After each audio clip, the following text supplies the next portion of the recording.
Avis vascular centre మన దేశంలోనే the best varicose vein hospital. Welcome to crime diaries.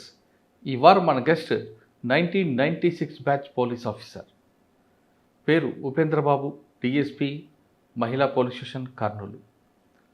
Faction జిల్లాలో పుట్టిన ఆయన ఫ్యాక్షన్ ఉన్న ఏరియాలో ఎక్కువగా పనిచేశారు. ఆయన ఫ్యాక్షన్ పుట్టడానికి కారకులు ఎవరు, అది తరతరాలుగా ఎందుకు వచ్చింది, తర్వాత ఎందుకు అంతమైంది అన్న దీని మీద బాగా రీసెర్చ్ చేశారు. ప్రస్తుతం మహిళా పోలీసులు ఉన్న ఆయన ఒకప్పుడు పోలీసింగ్కి ప్రస్తుత పోలీసింగ్కి ఉన్న తేడా ఏంటి, ప్రజలకి పోలీసుల మీద నమ్మకం పెరిగిందా తగ్గిందా అనే విషయం సార్ అడిగి తెలుసుకుందాం. సార్ నమస్తే అండి. నమస్కారం. ఉపేంద్రబాబు గారు, మీరు డిపార్ట్మెంట్కి వచ్చినప్పుడు పోలీస్ అంటే ఒక భయం, ఒక గౌరవం ఉండేది. పోలీసు బైక్ మీద కనపడగానే వస్తున్నారంటేనే కొంచెం ఒక ఎస్ఐని చూడగానే మొత్తం సహాయం అయిపోయేది. కానీ ఇప్పుడు ఎస్ఐతో పాటు ఒక 20 మంది కానిస్టేబుల్ వచ్చిన పరిస్థితి కంట్రోల్ రావట్లేదు.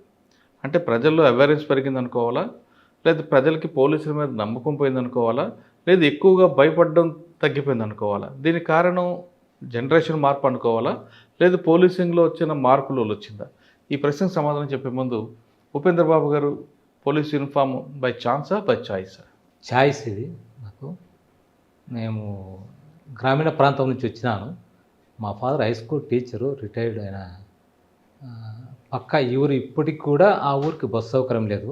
ఒక మారుమూల కుగ్రామం మాల్యవంతం చెర్లోపల్లి, బత్తరపల్లి మండలం, అనంతపురం జిల్లా. ఇప్పటికి కూడా 120 హౌసెస్ ఉంటాయి అంతేను. సో నేను కష్టపడి ఎస్ఐ జాబ్ తెచ్చుకోవాలి. ఎందుకంటే అప్పుడు ఆ ఊర్లో ఒక 81 ఆ టైంలో ఒక ఇన్సిడెంట్ జరిగింది.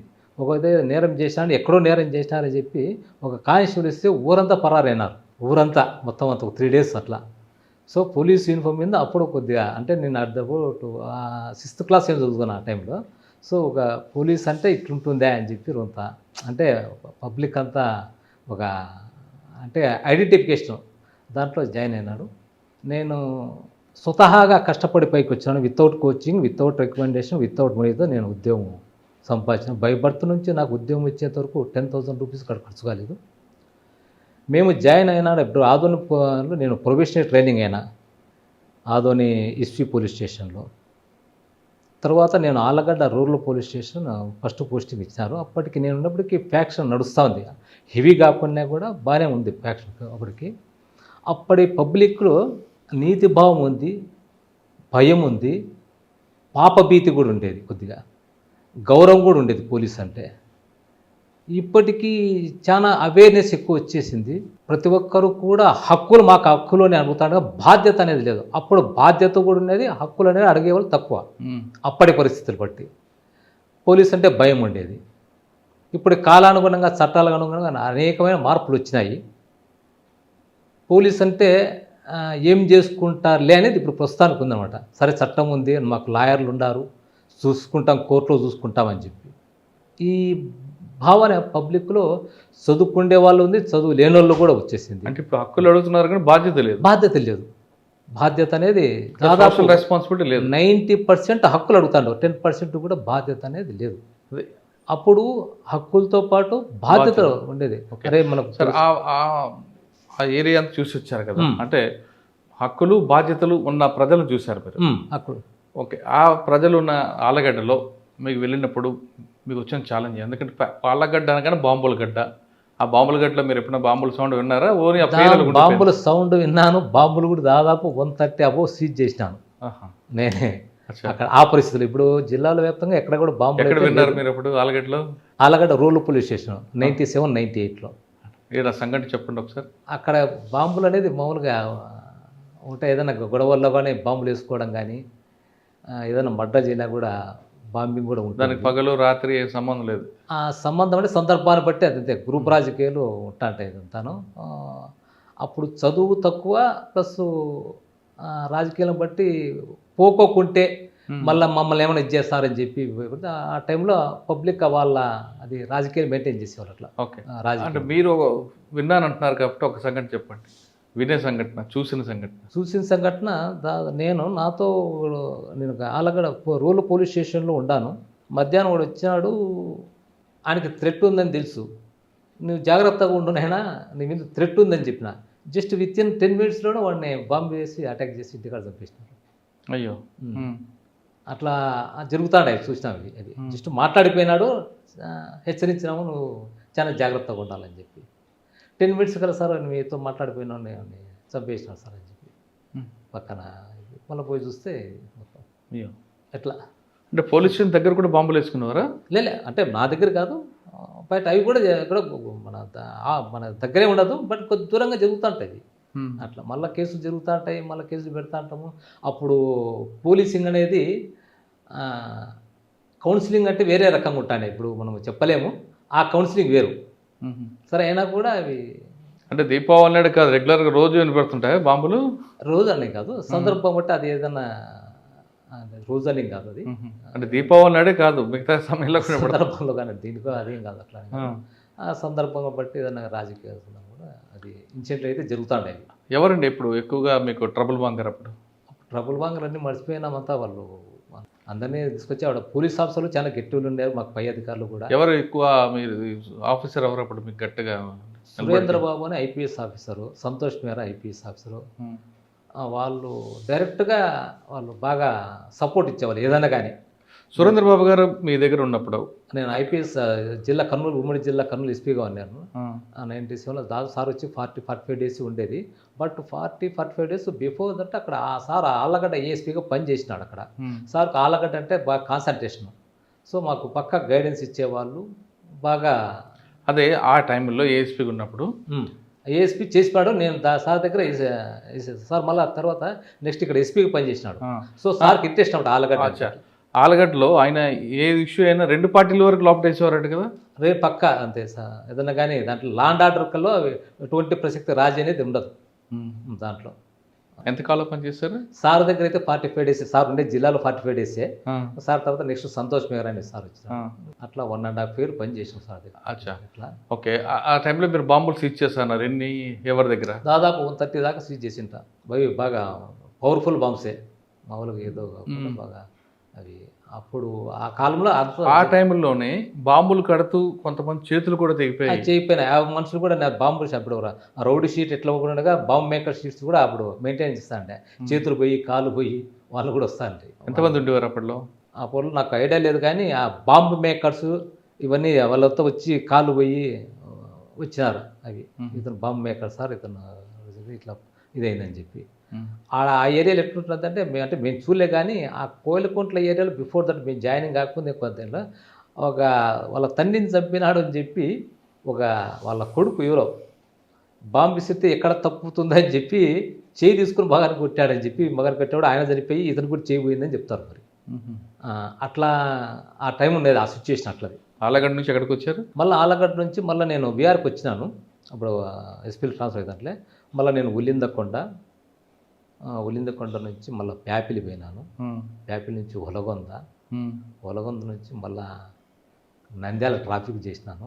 నంద్యాల ట్రాఫిక్ నుంచి దొన్నిపాడు ఎస్ఐకి పని చేసినాను. అక్కడి నుంచి మళ్ళీ సిఐ ప్రమోషన్ తీసుకున్నాను. ఓకే. ఎస్ఐ వరకు దొన్నిపాడు. ప్యాపిల్లో ఫ్యాక్షన్ మర్డర్స్ ఉండేవి. అక్కడ ఫ్యాక్షన్ మర్డర్ తీసుకొచ్చి రైల్వే ట్రాక్ మీద పడేసేవారు అంట, నిజమేనా? అప్పుడు నేను చాలా తక్కువ కాలం పనిచేసినాను. తక్కువ కాలం కూడా నా ఉద్యోగానికి సంబంధించి చాలా సాటిస్ఫాక్షన్ జాబ్ చేసిన. అప్పుడు 3 months పనిచేసిన. ఎలక్షన్స్, పంచాయతీ ఎలక్షన్లకు, జెడ్పీటీసీ, ఎంపీటీసీ ఎలక్షన్లకు నేను ఆ కాలంలో పనిచేసినాను. చాలా సంతోషపడినా. అక్కడ జాబ్ సాటిస్ఫాక్షన్ పూర్తి స్థాయిలో ఉంది. ప్యాపిల్ ఏ విధంగా అంటే పూర్తిగా ఎట్టి పరిస్థితుల్లో ఎటువంటి కాంప్రమైజ్ కాకోకుండా సింగిల్ ఇన్సిడెంట్ జరగకుండా చేసినది. మామూలుగా పంచాయతీ ఎలక్షన్ అంటే చాలా ఇన్సిడెంట్ జరుగుతాయి. జెడ్పీటీసీ ఎలక్షన్లో ఇన్సిడెంట్స్ ఎటువంటి ఇన్సిడెంట్ లేకుండా 2001 సంవత్సరం అప్రాక్సిమేట్లీ జూలై, ఆగస్ట్ నెలలో 2 ఎలక్షన్లు జరిగినాయి. ఎటువంటి ప్యాప్లి పోలీస్ స్టేషన్ సంబంధించే వరకు ఎటువంటి ఇన్సిడెంట్లు అవి నేను చేయలేదు. సరే, మీరు దోనపాడు వరకు వచ్చారు కదా ఇక్కడ ఆలగడ్డ నుండి. ఆ ఎస్ఐ పీరియడ్లో మీకు బాగా గుర్తుండిపోయిన పోలీస్ స్టేషను, మీకు బిగ్ బెంచ్ మార్క్ ఉన్న కేస్ స్టడీస్ ఉన్నాయా? కేస్ స్టడీస్ అంటే నేను క్రైమ్ వర్క్ ఏమి నేను పెద్ద చేయలేదు కానీ ఇవే ఈ లాండ్ ఆర్డర్ సంబంధించి దొన్నిపాడు కూడా ఎలక్షన్స్, పంచాయతీ ఎలక్షన్, అవన్నీ ఫ్యాక్షన్ వెళ్ళి చేసే పంచాయతీ ఎలక్షన్, జెడ్పీటీసీలు బాగా చేసినాం. కూడా ఎటువంటి ఇన్సిడెంట్ జరగకుండా ఎవరిని కూడా బౌండోర్ కేసులు కూడా పెట్టలేదు. 2006లో అది జూలై, ఆగస్ట్ నెలలో అది కూడా బౌండరీ కేసులు తీసుకొచ్చి ముందుగానే ప్రివెంటివ్ డిటెన్షన్ కూడా ఎవరిని చేయలేదు. పీస్ఫుల్గా నడిపించాను. క్రైమ్ కేసులు ఉన్నాయా? క్రైమ్ కేసులు నేను పెద్దగా చేయలేదు, క్రైమ్ కేసులు ఏం పెద్దగా ఎందుకని అదంతా ప్రాపర్టీ కేసులు కానీ ఈ క్రైమ్ అటు మీరు చాలా కాలం పనిచేస్తారు కాబట్టి ఎందుకంటే అక్కడ ఫ్యాక్షన్ అనేది పుట్టింది అప్పుడులో. ఫ్యాక్షన్ అంటే ఇప్పుడు నేను దొడ్డిపాడు దాంట్లో డబ్ల్యూ కొత్తపల్లి అని చెప్పి భూమానాయరెడ్డి అని ఎక్స్ఎంపీ వాళ్ళ సొంత ఊరు అది అంతేను, విలేజ్ సుప్రీంకి సంబంధించి అక్కడ ఉండేది. అది రాంగ అదే తర్వాత ఏదైనా ప్రాపర్టీస్ డిస్ప్యూట్స్ వచ్చేసి మొత్తం అంతా ఒకరికి సపోర్ట్ ఇచ్చుకొని నేను ఉండాలి అని చెప్పి ఆ విధంగా నేనే నాయకుడు ఉండాలా అని చెప్పి ఆ నాయకుడు అనేది సొంత అన్నదమ్ములు కూడా పుడుతుంది అక్కడ, మరి దాయాదులు సొంత అన్నదమ్ములు కూడా అవి రైజ్ అయిపోయి ఎడ్యుకేషన్ లేక ఏదో రకంగా సపోర్ట్ తీసుకోవాలని చెప్పి ఒక వర్గాన్ని పెంచి పోషించుకుంటా అట్లా ఉండేది. దొన్నిపాడు కూడా హెవీ ఫ్యాక్షన్ విలేజ్ ఒకప్పుడు నేను రాకముందు తింటాను అట్లా అదనమాట. అది దాన్ని నిరక్షరాస్యత ఎక్కువ ఉండేది.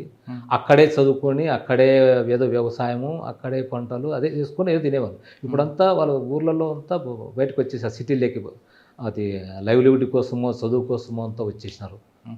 పరిస్థితులకు ఆ విధంగా ఉండేది అంతే అంతా అట్లా. ఓకే, ప్రమోషన్ వచ్చాక ప్రమోషన్ వచ్చాక 3 ఏళ్ళు అక్కడ అనంతపూర్ పీటీసీకి వెళ్ళిపోయినాను, ప్రాపర్ అనంతపూర్లోనే. మళ్ళీ కర్నూలు 1 టౌన్కి వచ్చినాను. అక్కడి నుంచి మళ్ళా కర్నూలు 1 టౌన్లో ఏముందండి 1.5 year అంతా అది. కానీ అక్కడ బాగా స్లమ్ ఏరియా, మంచి కమ్యూనిటీ సెన్సిటివ్ ఏరియా. బుధవారపేట అవన్నీ ఉన్నాయి కదా. బుధవారపేట కాదు, ఓల్డ్ టౌన్ మొత్తం అంతా అది కమ్యూనిటీ సెన్సిటివ్ అంతా. అదంతా బుధవారపేట వచ్చేది 3 టౌన్కి వస్తుంది. ఇంకా అంతా పాత ఏరియా అంతా 1 టౌన్ ఏరియా, సెన్సిటివ్ ఏరియా బాగా. ఇప్పుడు ఒక అబ్జర్వేషన్ ఎక్కువ ఉండాలి మొత్తం అంతా, దాంట్లో ఎక్కడ ఏం జరుగుతుందని వాచ్ పెట్టాలి పోలీసు. తర్వాత ఒక 7 years ఇక్కడ పనిచేసి సిఐడిలో పనిచేసిన, కర్నూలు సిఐడిని.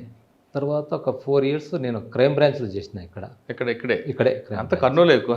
కర్నూలే భార్య కూడా ఆమె ఎంప్లాయీ, సో దాన్ని అందరితో చాయిస్ అట్లా చేసిన. ఏముందండి సిఐడిలో మీకు గుర్తున్న కేసులు ఉన్నాయి క్రైమ్ బ్రాంచ్లో? కానీ క్రైమ్ బ్రాంచ్లో కాదు, నా ఒకసారి అంటే నేను సిసిఎస్లో ఉన్నప్పుడు నన్ను కూడా జాయిన్ కమ్మంటే కొన్ని అనివార్య కాలం నేను పోలేకపోయినా. బట్ వేరే ఒక సిఐ మంచి ఢిల్లీ పోయి నేను ఒక వేరే నైజీరియా దేశంలో పట్టుకొచ్చినాడు, డేరుగా ఓడిపోయి నేట్లుగానే.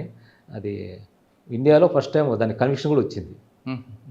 ఏ కేసు? ఫ్రాడ్ కేసు సంబంధించి, ఆన్లైన్ ఫ్రాడ్ సంబంధించి. ఎవరు ఎస్పీ? ఎవరు అప్పుడు ఎస్పీ వచ్చి మన సుధీర్ కుమార్ సార్ ఉన్నాడు. ఓకే. అప్పుడు ఆయన శేషయ్య అని కర్నూలు 3 టౌన్లో ఉన్నాడు ఆయన. దాన్ని పట్టుకొచ్చి నేను కూడా ఉంటాము, బట్ మేము దాంట్లో ఇన్వాల్వ్ అయ్యింది. బట్ అట్లా మాకు జాబ్ సాటిస్ఫాక్షన్లో ఎస్ఐగా ఉన్నప్పుడు నాకు దొర్నిపాడు తర్వాత ప్యాపిరి ఎలక్షన్స్ చేసిన. నంద్యాల ట్రాఫిక్లో బాగా రెగ్యులేట్ చేసిన, 4 years కంటిన్యూ చేసిన. నంద్యాల ట్రాఫిక్ బాగా రెగ్యులేట్ చేసినాను మొత్తం అంతా. అక్కడ అస్తవ్యస్తంగా ఉండేది. 4 ఏళ్ళు కంటిన్యూ చేయడం వల్ల కొంత దాన్ని స్ట్రీమ్లైన్ తీసుకొచ్చాను నేను. నంద్యాల ప్రజలకి ట్రాఫిక్ సెన్స్ ఉందా అంటారా? సెన్స్ అంటే రూట్స్ చాలా నేరోగా ఉంటాయి. ఇప్పుడు పబ్లిక్ ఉందా? పబ్లిక్ అంటే మనం పోయినాక వాళ్ళకి అవేర్నెస్ క్యాంపులు ఎన్నో పెట్టేసినాం. ఆటో డ్రైవర్లకైతేమి, బస్సు డ్రైవర్లకైతేమి మనమంతా వాళ్ళకు క్లాసెస్ తీసుకుంటాం. మహానంది టెంపుల్ దగ్గర తీసుకుపోయి దాదాపు ఒక 3 days మొత్తం ఒక 1500 మందికి అక్కడ భోజనాలను ఏర్పాటు చేసి వాళ్ళ క్లాసులు తీసుకొని, లైసెన్స్ లేకపోతే లైసెన్స్లు కూడా వాళ్ళందరినీ జిల్లా అధికారులతో మాట్లాడి అప్పుడు ఏర్పాటు చేసినాం నేను పనిచేసే కాలంలో. సాధారణంగా మోటార్ వెహికల్ యాక్ట్ రాష్ట్రంగా దేశం అంతా ఒకటే ఉంటుంది కదా, కానీ నంద్యాల ఒకలాగా, కర్నూలు ఒకలాగా, ఆదోని ఒకలాగా ఎందుకుంటాయండి? ఎగ్జాంపుల్, కర్నూలు టౌన్లో కొండా బురుజు దగ్గర హెల్మెట్ పెట్టుకోకపోతే లైసెన్స్ చలాన్ రాస్తారు. ఇదే హెల్మెట్ లేకుండా నంద్యాల తిరగచ్చు, ఆదోని తిరగచ్చు. ఎందుకు ఆ డిఫరెన్స్ ఏంటండి? కొంత ఇప్పుడు హెల్మెట్ అనేది మన సేఫ్ సైడ్ ఉండేది. అది కొన్ని సిటీల్లో కంపల్సరీ. అది ఇంకా హెల్మెట్ లేకుండా బయటికి పోకూడదు. ఇంకా కొన్ని సిటీల్లో అవి ఇంకా అది పోలీసు కొన్ని చర్యలు తీసుకోవాలా, వాళ్ళకి అవేర్నెస్ క్యాంప్ తీసుకొని వచ్చి మన సేఫ్ సైడ్. ఎందుకంటే మన మీద ఆధారపడి అనేది సిటీ అయినా రోడ్ అయినా పడితే తలకి అదే అదే అవేర్నెస్ తీసుకున్న వాళ్ళు పబ్లిక్లో కానీ కాలేజీల్లో కానీ. అదే అంటున్నా నేను మొత్తం అంతా. ఇప్పుడు కర్నూలు టౌన్ వచ్చేసరికి ఎంబీ యాక్ట్ హెల్మెట్ పెట్టాలి మస్ట్ గా స్ట్రిక్ట్గా ఇంప్లిమెంట్ చేస్తారు సిటీలో. అదే మీరు రూరల్ వచ్చేసరికి ఎందుకు కాదు అంటున్నారు. రూరల్లో యాక్సిడెంట్ కావాలా లేదా అక్కడ ఊళ్ళో చనిపో- యాక్సిడెంట్ పడితే తలకి అవుతాయి. దెబ్బ తగలదా? ఒకటి కర్నూలు సిటీలో ఏదైనా కానీ అంటే పోలీసింగ్ ఎక్కువ ఉంటుంది. రూరల్లో వచ్చే తక్కువ మంది ఉంటారు, మళ్ళీ వేరే డిఫరెంట్ డ్యూటీస్ ఉంటాయి. ఊరిని అడిగిందంటే జస్ట్ ఇక్కడే సార్, జస్ట్ 1 కిలోమీటర్ అర్ధ కిలోమీటర్ సార్ పోతున్నాం సార్, జస్ట్ దానికి పెట్టుకోలేదని చెప్పి ఇది చేస్తాంట. అవి కొన్ని ఛాన్సెస్ ఉన్నాయి. బట్ ఏదేమైనా కూడా హెల్మెట్ ఇది హెల్మెట్, దూరం కొంత దూరం అయినా కూడా హెల్మెట్ పెట్టుకుంటే ప్రాణం దానికి. ఇప్పుడు కర్నూలు సిటీలో పోలీస్ ఫోర్స్ ఉంది కాబట్టి మ్మ్. ఇంప్లిమెంట్ చేస్తున్నారు. మ్మ్. కానీ కర్నూలు హైవే ఎక్కిన తర్వాత మ్మ్. మీరు దోన్ రూట్లో కానీ లేదంటే ఎటు వెళ్ళిన హైవే మీద మ్మ్. రాంగ్ రూట్లో వస్తుంటారు. మ్మ్. రాంగ్ రూట్లో వస్తే ప్రమాదం జరిగేది ఎవరికి ఉంటుంది? వానికి ఉంటుంది, ఆపోజిట్ పరికి ఉంటుంది. ఇద్దరికి ఉంటుంది. మరి అక్కడ ఎందుకు ట్రాఫిక్ ఇంప్లిమెంట్ కాదు రూల్ టు ఎంబీ దానికి చర్యలు తీసుకోవాలి. దానికి ఏదైనా కానీ కంపల్సరిగా దాన్ని మెయిన్ అవేర్నెస్ ఎక్కువ తీసుకోండి. అది ఏదైనా కానీ పబ్లిసిటీ, అది ఏదైనా కానీ సినిమా ద్వారా, టీవీ ద్వారా కానీ, వాట్సాప్ ద్వారా ఎంబీ యాక్ట్ కానీ అనేది ఎక్కడైనా ఒక ఉంటుంది కదా, ఎక్కడ ఉంటాయి కదా. తీసుకొచ్చు. ఏదైనా కానీ తప్పే అది. కర్నూలుకి ఒకలాగా అట్లేముండదు, విశాఖపట్నంకి ఒకలాగా ఉంటుంది అట్లా కదా. ఏముండదు. తప్పే అది. మనం అవేర్నెస్ వాళ్ళతో జనరల్గా మాట్లాడతాం. కర్నూలు ఒకటని కాదు, వేరే స్టేట్స్ ఎక్కడ తీసుకున్నా హెడ్ క్వార్టర్లో ఒకలాగా ఉంటుంది, రూరల్గా ఒకలాగా ఉంటుంది, అర్బన్ ఏరియా ఒకలాగా కనిపిస్తుంటుంది. అదే చెప్పాను, ఫోర్స్ ఎక్కువగా మొబిలైజ్గా ఉంటుంది ఇక్కడ. కానీ కొంత ఛాన్సెస్ ఏదైనా కానీ పోలీసులు పట్టుకుంటారు అనేది ఒక ఇది ఉంది. తర్వాత కెమెరాస్ ఉన్నాయి అన్నీ చేస్తారని చెప్పి రూరల్ ఏరియాస్ కొద్దిగా కానీ మీరు అలాగంటున్నారు. మరి కొంతమంది ఏమంటారంటే మా ఊర్లో మాకు పట్టుకోలేదు పోలీసు, మేము అక్కడికి వెళ్తే ఎందుకు పట్టుకుంటారు, మా ఊర్లో కూడా చేయాలి కదా అంటారు. అది కరెక్టే. దాంట్లో మీరు చెప్పిన దానికి ఏకీపిస్తాను. ఇంకా అవేర్నెస్ తీసుకొని రావాలి. పోలీసులో రావాల్సిందే ఖచ్చితంగా అని చెప్పి పబ్లిక్ కూడా తీసుకొని రావాల్సింది. దానికి చర్యలు తీసుకోవచ్చులేదు. అట్లా నంద్యాల తర్వాత ఎక్కడికి వచ్చారండి? నంద్యాలలో ఇక్కడ అదే నంద్యాల నుంచి దొన్నిపాడు వెళ్ళిపోయినాను. దొన్నిపాడు నుంచి మళ్ళీ ప్రమోషన్ వచ్చి మళ్ళీ వచ్చిన తర్వాత డిఎస్పీగా మళ్ళీ అనకాపల్లి పోయినాను. ఎక్కడ అనకాపల్లి డిఎస్పీ ప్రమోషన్. అంటే సిఏలో మీకు మంచి గుర్తింపు ఎక్కడ ఉన్నాయి? సిఏ కాదు, డిఎస్పీగా అయితే నాకు 2 ఇన్సిడెంట్లు బాగా గుర్తున్నాయి. అనకాపల్లి అనకాపల్లిలో మాడుగుల నియోజకవర్గం పూర్తి స్థాయి ఇన్ఛార్జి నేను ఎలక్షన్ సంబంధించి.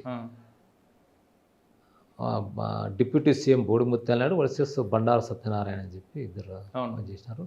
ఎటువంటి సింగిల్ ఇన్సిడెంట్ జరుపుకోకుండా, చిన్న ఇన్సిడెంట్ జరుపుకోకుండా కంటిన్యూగా ఎస్పీ నాకు ఫోనే చేయలేదు ఆ రోజు. నేను నా policy matter SP sir Muralikrishna అని ఎస్పీ సారు, సార్ ఫోన్ చేయకూడదని నేను కోరుకున్నా. సారే ఫోనే చేయలేదు, నేనే ఫోన్ చేస్తా అంటే గంటకు nothing problem sir, nothing problem. Up to next day 5 o'clock వరకు కంటిన్యూ మొత్తం అన్నీ చేసినాం సార్. టోటల్గా పోలింగ్ బాక్స్ అన్ని హెడ్ క్వార్టర్ చేసినాం సార్ అని చెప్పిన. అది బాగా గుర్తుపోయింది. ఇంత సింగిల్ ఇన్సిడెంట్లు కూడా మిగతా అన్ని దక్కల ఏదో చిన్నదో చిన్న జరిగినాయి ఆ నియోజకవర్గాన్ని మిగతా అనకాపల్లి జిల్లాలో. బట్ మాడుగులకు సంబంధించి ఎట్టి పరిస్థితులను అది చూసుకున్నాం. అది తర్వాత ఎమ్యూనూరు ఎస్డిపి పనిచేసిన నేను. అనకాపల్లి ఎస్డిపిగా ఎలక్షన్ ఒకటే గుర్తుంది. అనకాపల్లి దిశ మహిళా డిఎస్పీగా ఉన్నా. మహిళ అంటే నా 4 days 5 days ఇన్ఛార్జ్ ఇచ్చాను నాకు ఆ మాడుగుల నియోజకవర్గం సంబంధించి ఒక డిఎస్పీ. ఆ 5 days అక్కడే క్యాంప్ వేసుకొని కంటిన్యూగా వాసు పెట్టుకొని మొత్తం ఫోర్స్ అంతా ఎక్కడెక్కడ మహిళా డిఎస్పీ చేశారా? మహిళా డిఎస్పీ అక్కడ. తర్వాత ఎక్కడికి వచ్చారు? ఎమ్మెనూరులో కూడా నేను దాదాపు 11 నెలలు పనిచేసినాను. 11 నెలలు ఎటువంటి లా అండ్ ఆర్డర్ ప్రాబ్లం లేకోకుండా జాగ్రత్తగా తీసుకున్నాను అక్కడ. ఏమీ అంటే బయట నుంచి అదే పని ఫోర్స్ రాకోకుండా. కానీ ఎమ్మినగనూరులో ఒక ప్రాబ్లం ఉంటుంది, కమ్యూనల్ ప్రాబ్లం. ఆదోని ఎమ్మినగనూరు మీకు ఎప్పుడు ఎదురుపడలేదా? ఇప్పుడు ఎదురుపడింది కానీ చాలా స్మూత్గా దాన్ని డీల్ చేసినాం. అది కానీ చిన్న విషయాలు కూడా ముందుగానే దాన్ని హెచ్చరించి దాన్ని, ఎందుకంటే వాచ్ పెట్టాలి. అదే చెప్తేనే పోలీస్ అనేది ఎప్పుడు వాచ్ అనేది చాలా ఇంపార్టెంట్. ప్రతిగా అన్ని అబ్జర్వేషన్ చాలా ఉండాలి పోలీసులు అంటే. ఎందుకంటే అది ప్రశాంతంగా మనము చేయాలంటే ఫస్ట్ అబ్జర్వేషన్ బాగుండాలి. అదే అంటే అబ్జర్వేషన్కి టిప్స్ అని చెప్పగలరా? అబ్జర్వేషన్ అంటే పబ్లిక్తో బాగా వాళ్ళతో మనము ఇన్వాల్వ్మెంట్గా ఉండాలి ఏదైనా కానీ. అంటే మనం పట్ల నిజాయితీ పనిచేస్తా అనేది ఉండాలి ఫస్ట్. అది ఎవరికైనా ఎక్కడైనా కానీ ఒక ఆఫీసరు ఒక రెస్పాండ్ అవుతాడని చెప్పి ఎవరైనా వచ్చిందంటే ఫస్ట్ కూర్చోబెట్టి మాట్లాడాలా. ఆయన ఒక ఏదైనా పరిష్కారం చూపుతాడనే భావన పబ్లిక్లో ఉండాలి ఫస్ట్ ఆఫ్ ఆల్. అది తర్వాత ఏదైనా కానీ సారు అంటే నాట్ ఓన్లీ పోలీస్ కానీ ఏదైనా చెప్పినా కూడా సార్ ఏదైనా సలహా ఇస్తాడు ఏదైనా కానీ ఒకవేళ అని అది కూడా ఉండాలి. అది తర్వాత సబార్డినేట్తో కూడా చాలా జాగ్రత్తగా మాట్లాడాలా ఏదైనా కానీ. కమ్యూనికేషన్లో గ్యాప్ ఉండకూడదు. కమ్యూనికేషన్లో ఏది కూడా అదంటే పబ్లిక్ నమ్ముతారు ఏదైనా కానీ చెప్తూ ఏదైనా కానీ చేసినా లేదు సార్ లేదు. కానీ మీరు చెప్పినవన్నీ చేస్తే పబ్లిక్లో మరొక ఒపీనియన్ వస్తుంది. ఈ పోలీసు మెతక పోలీసు మనం ఏం చెప్తాను ఆడుకుంటాడని. మనం ఏం చెప్పినా వింటారు, మెతక పోలీసు అంటారు. మనం ఇప్పుడు పోలీసు అంటే కొంచెం హార్ష్ ఉండాలి అని కాదు, కొంచెం ఫర్మ్గా మాట్లాడితే మనము మెత్తగానే కదా, ఫర్మ్గా ఉండాలి. ఒక యాక్షన్ అనేది ఫర్మ్గా, ఇది కాదు అంటే కాదంటే ఎట్లా ఉండాలి అంతే. ఇంకా నువ్వు మళ్ళీ ఇంకా ఎక్కడ పోయినా కాదు, రైట్, ఓకే, అంతేగాని అట్లనా అని చెప్పి జిగ్జాగ్గా ఉండకూడదు పోలీసు. ఫర్మ్గా ఉండాలి. అట్లనే ఇంతకుముందు మాదిరిగా ఇప్పుడు మ్యాన్ హ్యాండ్లింగ్ అవన్నీ ఉంటాయి గతంలో, ఇప్పుడు అటువంటివి కాదు. ఇప్పుడు ఎందుకంటే ఎలక్ట్రానిక్ మీడియా పెరిగింది, సీసీ కెమెరాలు వచ్చేసినాయి, ఎక్కడ చూసినా కూడా అవేర్నెస్ పెరిగింది. ప్రతి ఒక్కరూ కూడా మనము అబ్జర్వ్ మనము ప్రతిదీ కూడా అబ్జర్వ్ చేయాలి అంతే. ఇంకా ఇక్కడ మంచి మీరు పనిచేస్తున్న ఎస్ఐ నుండి ఇక్కడ వరకు తీసుకుంటే ఎస్ఐ వరకు కొంచెం ఫోకల్ కానీ మిగతా నాన్ ఫోకల్ కనిపిస్తున్నా, మీరు ఇప్పుడు బాధపడలేదు? అంటే లేదు, ఎప్పుడు నేనంటే నా చాయిస్ అది. ఫ్యామిలీ, ఆమె హై స్కూల్ టీచరు, ఇంకా పిల్లలు ఎక్కడ చదువుకుంటున్నారు, నేను అదే పనిగా మళ్ళీ ఎక్కడో బయటికి పోయిందంటే ఇబ్బంది అవుతుందని చెప్పి నేను అదే పనిగా నా ఛాయిస్తోనే ఉండలేను. ఇవన్నీ officer posting political posting? No, as on today officer పోస్టింగే.